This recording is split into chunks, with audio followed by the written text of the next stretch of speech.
ಭಾಷಂಲೋಕಕ್ಕೆ ಸ್ವಾಗತ. ನೋಡಿ, ನಾವು ದೇವಸ್ಥಾನಕ್ಕೆಲ್ಲ ಬರ್ತೇವೆ. ದೇವಸ್ಥಾನಗಳಲ್ಲಿ ಗಂಟೆಯನ್ನು ಬಾರಿಸ್ತೇವೆ. ಈ ಗಂಟೆ ಬಾರಿಸುವುದು ಯಾಕೆ, ಮತ್ತು ಇದರ ವೈಜ್ಞಾನಿಕವಾದಂತಹ ಪ್ರಯೋಜನಗಳು ಏನು, ಈ ಗಂಟೆ ಬಾರಿಸಿದರೆ ಏನು, ಇದರೆಲ್ಲ ಪ್ರಯೋಜನಗಳು ಏನು, ಇದನ್ನು ಯಾವ ರೀತಿ ವಿಧಿಯಲ್ಲಿ ನಾವು ಗಂಟೆಯನ್ನು ಬಾರಿಸಬೇಕು ಎನ್ನುವಂತಹ ಮಾಹಿತಿಗಳನ್ನೆಲ್ಲ ನಾವು ನೋಡಿಕೊಂಡು ಬರುವ. ಆಮೇಲೆ ಇದರ ಬಗ್ಗೆ ಹಿನ್ನೆಲೆ ಇರತಕ್ಕಂತಹ ಕಥೆ, ಪುರಾಣಗಳಲ್ಲಿ ಏನಾದರೂ ಕಥೆ ಇದೆಯಾ, ಆ ಕಥೆ ಯಾವ ರೀತಿ ಇದೆ ಎನ್ನುವಂಥದ್ದನ್ನೆಲ್ಲ ನಾವು ನೋಡಿಕೊಂಡು ಬರುವ. ನಾವು ದೇವಾಲಯಕ್ಕೆ ಹೋದಾಗ ಯಾಕೆ ಘಂಟಾನಾದವನ್ನು ಮಾಡಬೇಕು ಎನ್ನುವಂಥದ್ದನ್ನು ಕೇಳಿದರೆ, ದರ್ಶನಾರ್ಥಿ ಪ್ರವೇಶೇನ್ಗೇಹಂ ದೇವದೇವಸ್ಯ ಶಾರ್ಂಗಿಣಃ ತಾಡಯೇ ಜಯಘಂಟಾಂತೂ ದೇವತಾ ಜ್ಞಾಪನಾಯ ಚ. ಭಗವಂತನ ದರ್ಶನಕ್ಕಾಗಿ ನಾವು ದೇವಸ್ಥಾನಕ್ಕೆ ಒಳಗೆ ಪ್ರವೇಶಿಸಬೇಕಿದ್ದರೆ ಪ್ರತಿಯೊಬ್ಬರೂ ಕೂಡ ಒಳಗೆ ಪ್ರವೇಶಿಸುವ ಮೊದಲು ಈ ಘಂಟಾನಾದವನ್ನು ಮಾಡಬೇಕು.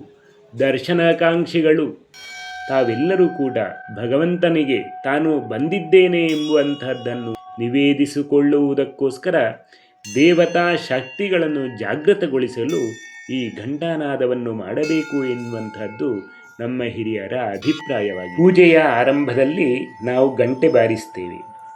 ಯಾತಕ್ಕಾಗಿ ಈ ಗಂಟೆ ಬಾರಿಸುವುದು ಎಂದು ಕೇಳಿದರೆ, ಆಗಮಾರ್ಥಂತು ದೇವಾನಾಂ ಗಮನಾರ್ಥಂತು ರಕ್ಷಸಾಂ ಕುರು ಘಂಟಾರವಂತತ್ರ ದೇವತಾಹ್ವಾನಲಾಂಛನಂ. ನಾವು ಪೂಜೆ ಮಾಡುವಾಗ ಈ ಪವಿತ್ರವಾದಂತಹ ಸ್ಥಳದಲ್ಲಿ ದೈವಿಕ ಶಕ್ತಿಗಳು, ದೇವತೆಗಳು ಆಗಮಿಸಲಿ, ಇಲ್ಲಿ ಇರತಕ್ಕಂತಹ ಎಲ್ಲ ದುಷ್ಟ ಆಲೋಚನೆಗಳು, ನಕಾರಾತ್ಮಕವಾದಂತಹ ಶಕ್ತಿಗಳು ದೂರವಾಗಲಿ ಎಂಬ ಉದ್ದೇಶದಿಂದ ಘಂಟಾನಾದವನ್ನು ಮಾಡುತ್ತೇವೆ. ಘಂಟಾನಾದಂ ನ ಕುರ್ಯಾತ್ ಯಸ್ತು ಪೂಜಾ ವಿಧೋ ಮಮ ನ ತಸ್ಯ ಪೂಜನಂ ಸಿದ್ಧೇತ್ ಪ್ರಸನ್ನೋ ನ ಭವಾಮ್ಯಹಂ. ಭಗವಂತನೇ ಹೇಳುವ ಪ್ರಕಾರ, ಯಾರು ನನ್ನ ಪೂಜಾ ವಿಧಿಯಲ್ಲಿ ಘಂಟಾನಾದವನ್ನು ಮಾಡುವುದಿಲ್ಲವೋ ಅವರ ಪೂಜೆಯು ಸಿದ್ಧಿಸುವುದಿಲ್ಲ ಮತ್ತು ನಾನು ಅವರ ಪೂಜೆಗೆ ಪ್ರಸನ್ನನಾಗುವುದಿಲ್ಲ. ಈ ಘಂಟಾನಾದದ ಮಹತ್ವವನ್ನು ಹೇಳಿದ್ದಾರೆ. ಬೇರೆ ಏನು ಪ್ರಯೋಜನ ಇದೆ ಕೇಳಿದರೆ, ಘಂಟಾನಾದ ಸ್ವರೂಪೇಣ ಯೋಧ್ವನಿ ಸನಾತನಃ ಸ ಏವ ಪ್ರಣವೋ ನಾದೋ ಬ್ರಹ್ಮಲೋಕ ಪ್ರಕಾಶಕಃ.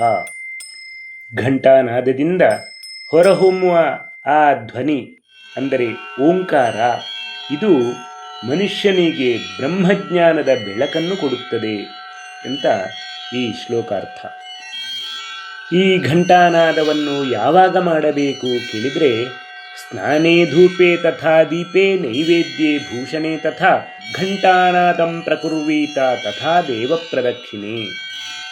ದೇವರಿಗೆ ಅಭಿಷೇಕ ಮಾಡುವಾಗ, ಧೂಪವನ್ನು ದೇವರಿಗೆ ಆಘ್ರಾಣಿಸುವಾಗ, ದೀಪ ಬೆಳಗುವಾಗ, ಮಂಗಳಾರತಿ ಮಾಡುವಾಗ, ನೈವೇದ್ಯವನ್ನು ಅರ್ಪಿಸಬೇಕಿದ್ದಾಗ, ಅಲಂಕಾರ ಮಾಡುವಾಗ, ದೇವರ ಸುತ್ತ ಪ್ರದಕ್ಷಿಣೆ ಬರುವಾಗ ತಪ್ಪದೆ ಘಂಟಾನಾದವನ್ನು ಮಾಡಬೇಕು ಎಂದು ಹಿರಿಯವರು ಹೇಳಿದ್ದಾರೆ.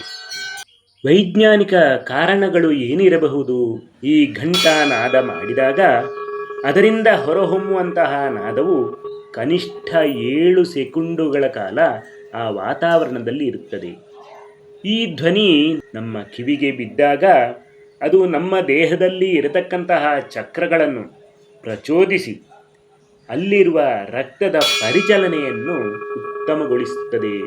ಈ ಘಂಟಾನಾದದ ತೀಕ್ಷ್ಣವಾದಂತಹ ಮತ್ತು ನಿಖರವಾದಂತಹ ಧ್ವನಿಯ ತರಂಗಗಳು ನಮ್ಮ ಕಿವಿಯ ಮೂಲಕ ಮೆದುಳನ್ನು ತಲುಪಿದಾಗ ತಕ್ಷಣವೇ ಎಡ ಮತ್ತು ಬಲದಲ್ಲಿ ಇರತಕ್ಕಂತಹ ಎರಡೂ ಕೂಡ ಏಕಕಾಲದಲ್ಲಿ ಸಕ್ರಿಯಗೊಳ್ಳುತ್ತದೆ. ಇದರಿಂದ ಮೆದುಳಿನಲ್ಲಿ ಅತ್ಯುತ್ತಮ ಸಾಮರಸ್ಯ ಉಂಟಾಗಿ ಮನಸ್ಸು ಯಾವುದೇ ಗೊಂದಲ, ಒತ್ತಡ ಇಲ್ಲದೆ ಪ್ರಶಾಂತ ಸ್ಥಿತಿಗೆ ತಲುಪುತ್ತದೆ. ಈ ಘಂಟಾನಾದದ ಧ್ವನಿಯಿಂದ ನಮ್ಮ ಮೆದುಳಿಗೆ ತಕ್ಷಣವೇ ಎಚ್ಚರವನ್ನು ಕೊಡುತ್ತದೆ. ನಾವು ಯಾವುದೇ ಆಲೋಚನೆಗಳಲ್ಲಿ ಇರುವಾಗ ಆ ಆಲೋಚನೆಗಳನ್ನು ಅಲ್ಲಿಗೆ ನಿರ್ಬಂಧಿಸಿ ಪ್ರಸ್ತುತ ಯಾವ ಕ್ಷಣದಲ್ಲಿ ಇದ್ದೇವೆ ಅಲ್ಲಿಗೆ ತಂದು ನಿಲ್ಲಿಸುವಂತಹ ಶಕ್ತಿ ಈ ನಾದಕ್ಕೆ ಇದೆ. ಈ ಘಂಟಾನಾದಕ್ಕೆ ನಕಾರಾತ್ಮಕವಾದಂತಹ ಅಲೆಗಳನ್ನು ಹೋಗಲಾಡಿಸಿ ಸಕಾರಾತ್ಮಕ ಒಳ್ಳೆಯ ಶಕ್ತಿಯು ಬರುವಂತೆ ಮಾಡುವಂತಹ ಶಕ್ತಿ ಈ ನಾದಕ್ಕೆ ಇದೆ. ಈ ಘಂಟಾನಾದವನ್ನು ಯಾವಾಗ ಮಾಡಬಾರದು ಎನ್ನುವಂತಹದ್ದನ್ನು ಕೂಡ ನಮ್ಮ ಹಿರಿಯವರು ಹೇಳಿದ್ದಾರೆ. ಜಪೇ ಧ್ಯಾನೇ ತಥಾ ಹೋಮೆ ನೈವೇದ್ಯೆ ಪರದಾಂತರೇ ಘಂಟಾನಾದಂ ನ ಪ್ರಕುರ್ವೀತ ಮಂತ್ರತಂತ್ರೇಷು ಚೈವ. ಅಂದರೆ ದೇವರ ಮುಂದೆ ಕುಳಿತು ಜಪ ಮಾಡುವ ಸಂದರ್ಭದಲ್ಲಿ ಘಂಟಾನಾದವನ್ನು ಮಾಡಬಾರದು. ಧ್ಯಾನದಲ್ಲಿ ತೊಡಗಿರುವಾಗ, ಹೋಮ ಹವನ ನಡೆಯುತ್ತಾ ಇರುವಾಗ, ಆಮೇಲೆ ದೇವರಿಗೆ ನೈವೇದ್ಯವನ್ನು ಅರ್ಪಿಸಿ ಪರದೆ ಎಳೆದಾಗ ಘಂಟಾನಾದವನ್ನು ಮಾಡಬಾರದು ಅಂತ ಹೇಳಿದ್ದಾರೆ.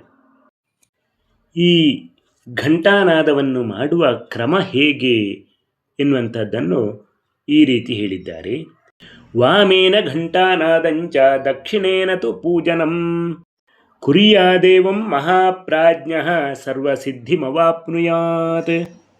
ಅಂದರೆ ಪೂಜೆ ಮಾಡತಕ್ಕಂಥವನು ತನ್ನ ಎಡಗೈಯಲ್ಲಿ ಘಂಟಾನಾದವನ್ನು ಮಾಡುತ್ತಾ ಬಲದ ಕೈಯಲ್ಲಿ ದೇವರಿಗೆ ಪೂಜೆ, ಅರ್ಚನೆ, ಆರತಿ ಮೊದಲಾದವುಗಳನ್ನೆಲ್ಲ ಮಾಡಬೇಕು. ಇದು ನಿಯಮ. ಈ ನಿಯಮಬದ್ಧವಾಗಿ ಯಾರು ಪೂಜೆ ಮಾಡುತ್ತಾರೋ ಆ ಪೂಜೆಯ ಫಲ ಸಂಪೂರ್ಣವಾಗಿ ಲಭಿಸ್ತದೆ ಎನ್ನುವಂಥದ್ದು ಈ ಶ್ಲೋಕಾರ್ಥ. ಘಂಟಾನಾದದ ಮಹತ್ವವನ್ನು ಹೇಳುವಂತಹ ಒಂದು ಸುಂದರವಾದಂತಹ ಭಕ್ತಿಪರ ಕಥೆ ಪ್ರಚಲಿತದಲ್ಲಿದೆ. ಆ ಕಥೆಯ ಪ್ರಕಾರ ಒಂದು ದಿನ ವೈಕುಂಠದಲ್ಲಿ ಮಹಾವಿಷ್ಣು ಆದಿಶೇಷನ ಮೇಲೆ ವಿರಾಜಮಾನನಾಗಿದ್ದನು. ಪಕ್ಕದಲ್ಲೇ ಮಹಾಲಕ್ಷ್ಮೀ ದೇವಿಯು ಕುಳಿತಿದ್ದಳು. ಆ ದಿನ ದೇವಿಯ ಮುಖದಲ್ಲಿ ಎಂದಿನ ಪ್ರಸನ್ನತೆ ಇರಲಿಲ್ಲ. ಇದನ್ನು ಗಮನಿಸಿದ ಶ್ರೀ ಮಹಾವಿಷ್ಣು ಪ್ರೀತಿಯಿಂದ ಕೇಳಿದನು, ದೇವಿ, ಇಂದು ನೀನು ಏನನ್ನು ಯೋಚಿಸುತ್ತಿದ್ದೀಯಾ ಎಂದು. ಆಗ ಮಹಾಲಕ್ಷ್ಮೀ ದೇವಿಯು ವಿನಯದಿಂದ ಉತ್ತರಿಸಿದಳು, ಪ್ರಭು, ಭೂಲೋಕದಲ್ಲಿ ಅನೇಕ ಭಕ್ತರು ನಿನ್ನನ್ನು ಪೂಜಿಸುತ್ತಿದ್ದಾರೆ. ದೀಪ ಹಚ್ಚುತ್ತಾರೆ, ಹೂಗಳನ್ನು ಅರ್ಪಿಸುತ್ತಾರೆ, ಮಂತ್ರಗಳನ್ನು ಜಪಿಸುತ್ತಾರೆ. ಆದರೆ ಅವರ ಮನಸ್ಸು ಮಾತ್ರ ಸಂಸಾರದ ಚಿಂತೆಗಳಲ್ಲಿ ಅಲಿದಾಡುತ್ತಿದೆ. ಪೂಜೆ ಮಾಡಿದರೂ ಏಕಾಗ್ರತೆ ಎಲ್ಲರಿಗೂ ದೊರೆಯುವುದಿಲ್ಲ. ಅವರ ಮನಸ್ಸು ನಿನ್ನ ಕಡೆ ನೆಲೆಸುವಂತಹ ಒಂದು ದಿವ್ಯ ಮಾರ್ಗ ಇದ್ದರೆ ಎಷ್ಟು ಚೆನ್ನಾಗಿರುತ್ತಿತ್ತು ಎಂದು ಹೇಳಿದಳು. ದೇವಿಯ ಮಾತುಗಳನ್ನು ಕೇಳಿ ಶ್ರೀ ಮಹಾವಿಷ್ಣು ಮುಗುಳ್ನಕ್ಕನು. ದೇವಿ, ಪೂಜೆ ಆರಂಭಿಸುವ ಮೊದಲು ಭಕ್ತರ ಮನಸ್ಸನ್ನು ನನ್ನ ಕಡೆಗೆ ತಿರುಗಿಸುವ ಒಂದು ಪವಿತ್ರ ನಾದ ಬೇಕು.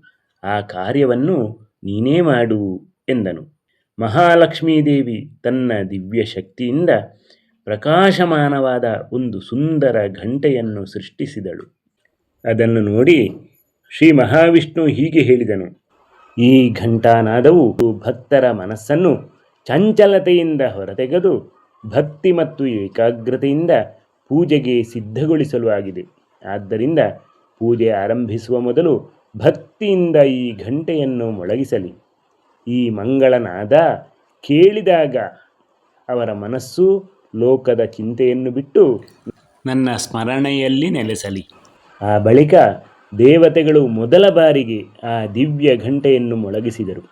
ಆ ಮಂಗಳನಾದವು ದಿಕ್ಕುಗಳನ್ನೆಲ್ಲ ಪವಿತ್ರಗೊಳಿಸಿತು. ಅಂದಿನಿಂದ ದೇವಾಲಯಗಳಲ್ಲಿ ಹಾಗೂ ಮನೆಗಳಲ್ಲಿ ಪೂಜೆ ಆರಂಭಿಸುವ ಮೊದಲು ಘಂಟೆಯನ್ನು ಮೊಳಗಿಸುವ ಸಂಪ್ರದಾಯ ಪ್ರಚಲಿತವಾಯಿತು ಎಂದು ಈ ಭಕ್ತಿಪರ ಕಥೆ ಹೇಳುತ್ತದೆ.